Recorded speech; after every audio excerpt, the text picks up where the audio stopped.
El curioso exorcismo a una muchacha endemoniada en tierras uruguayas es el capítulo final de nuestro ciclo de leyendas urbanas.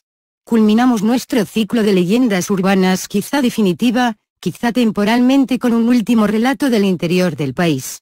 En este caso el protagonista de una posesión diabólica no es Damián, como en el cine, sino el río Daymán, testigo de un caso criollo. Traemos este relato nuevamente gracias a la colaboración del escritor Diego Moraes, aprovechando la reciente edición de su Bestiario del Salto Oriental, editado por la Intendencia de Salto. Días pasados, releyendo viejos documentos históricos a propósito de supersticiones, mitos y creencias de los habitantes de la Banda Oriental, di, casi al azar, con la crónica de un curioso exorcismo que entiendo no carecería de cierto interés en cualquier antología de los horrores de Salto. Las circunstancias exactas que rodearon estos acontecimientos son muy confusas, sin embargo, según las versiones más autorizadas, el evento habría tenido lugar hacia el año 1894 en un sitio sobre la costa del río Daymán, no demasiado lejano al lugar en que ahora se encuentran las famosas termas que ostentan ese mismo nombre. La protagonista de la historia fue una muchacha mestiza, aún no completamente desarrollada, digamos 6 o 7 años, que vivía en una casita de la zona. Se llamaba L y había nacido en el Brasil, más precisamente en Rio Grande do Sul, sitio desde el que poco tiempo atrás había emigrado junto a su madre. Un buen día, y luego de haber convalecido de dolor toda una noche sin causa aparente, L comenzó a ejecutar algunas acciones extrañas y a ser víctima de accidentes ciertamente estrafalarios. Los parientes, amigos y vecinos que fueron testigos de estos prodigios, alucinados y asombrados en su imaginación, llegaron a la certidumbre irrefutable de que, verdaderamente, la muchacha tenía mandinga en el cuerpo. En ocasiones, L padecía de unos violentos ataques durante los que se comportaba casi como un animal. Comenzaba a gritar, a semejanza de un chancho que están carneando, y clamaba a viva voz que alguien había venido a llevársela a un paraje terrorífico. Se retorcía como una histérica, gemía como una desquiciada y lloraba escandalosamente. En estos accesos, la joven se estiraba completamente en la cama, y tiesa como estaba, parecía que la arrastraban de las piernas, escurriéndose del reposo. Uno y hasta 2 hombres de campo muy forzudos no eran lo suficientemente poderosos como para sujetarla. Por esta razón, y a pedido de la propia aterrada madre de la criatura, se convino en amarrarle las muñecas a la cabecera de la cama con unas sábanas. Otras veces, y aun cuando segundos antes se encontrara apaciblemente tomando mate y conversando con su gente, la joven se transformaba de súbito, y comenzaba a proferir insultos soeces a todos los que se atrevían a dirigirle la palabra o mirarla con atención. Se arañaba, afirmando que no era ella, sino otro ser invisible quien le clavaba las uñas.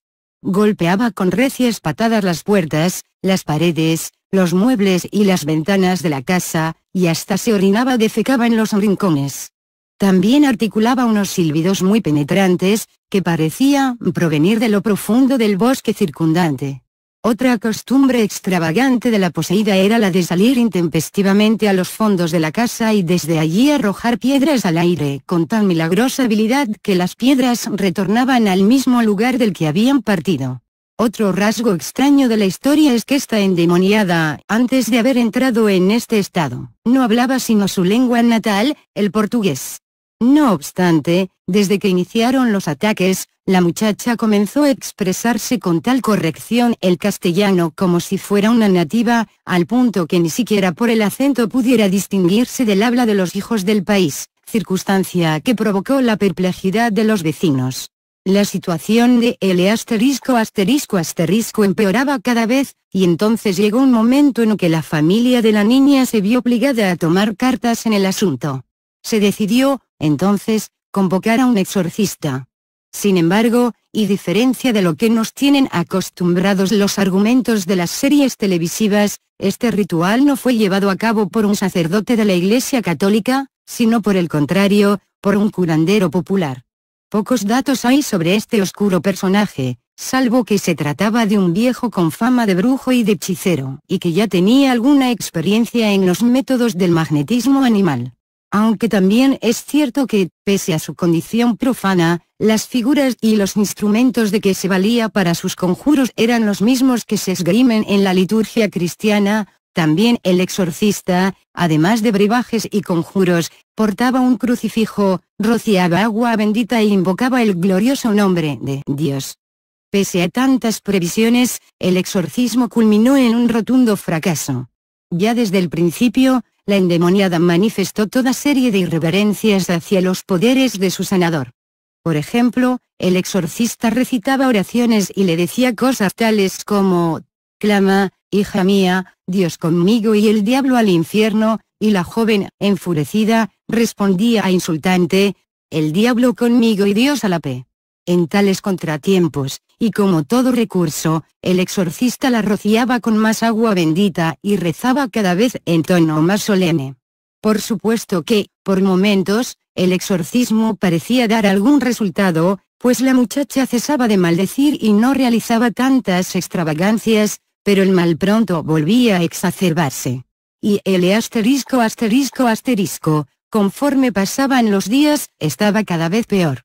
Hacia el final, al borde de la locura, no hacía sino cubrirse el rostro con las manos o con las sábanas, y mientras sujetaba fuertemente las manos de una vieja, como buscando terrenal consuelo, manifestaba su malestar y su espanto con penetrantes gemidos. Un atardecer, luego de una larga sesión de espiritismo que había abarcado toda la noche y el día anterior, el finalmente murió. Una vez fallecida la desventurada criatura, la casa en la que fue llevado a cabo el ritual adquirió una fama siniestra. Se decía del edificio como del Teatro Larrañaga o del Museo de Bellas Artes que fuerzas oscuras y misteriosas habían asentado allí su dominio infernal. Según hemos llegado a saber, este lugar fue, en repetidas ocasiones, escenario de apariciones de fantasmas, voces pavorosas, ayes fatídicos, luces que vagan solitarias, ruidos subterráneos y otras proposiciones infames por el estilo. Los antiguos vecinos del Daimán solían referirse a este sitio con mucho respeto, como si se tratara de un lugar de culto, aunque, temerosos, preferían no frecuentarlo demasiado. Hoy en día, y para beneplácito de los espantadizos, esta casa ya no existe, fue demolida, y en el lugar en que se encontraba fue edificado un lujoso hotel que hace las delicias de los turistas más exigentes.